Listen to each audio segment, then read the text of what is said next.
अस्सलाम वालेकुम दोस्तों। जीअं त अॼु जो व्लॉग आहे मुंहिंजो बहितरीन डगियुनि जे नाले ते। जीअं त डगियूं इलाही बहितरीन आहिनि। जीअं त 4 साल गुज़री चुका आहिनि मुंहिंजो डगियुनि खे जेके मूं वटि ई आहिनि।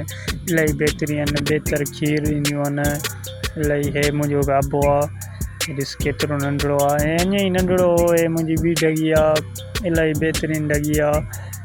डगी जेका मुंहिंजी वॾी आहे त माई बेस्ट काउज़। पोइ अची मिलंदासीं राशिद सां, जेको राशिद आहे असांजो पंहिंजो धनार आहे, ॿकरियूं चारींदो आहे पंहिंजो। पोइ असांजी डगियूं ॾिसी करे तव्हां ॿुधाईंदव त कीअं आहिनि असांजूं डगियूं। माशाअल्लाह इलाही बहितरीन। पोइ राशिद खां असां पुछा कंदासीं, राशिद माल ॾिस कीअं चरे थो हिते। त अॼु जो व्लॉग असांजो थियो हिते ख़तमु। ऐं लाइक एंड सब्सक्राइब करणु न विसारिजो, पंहिंजे भाउ खे सपोर्ट कजो।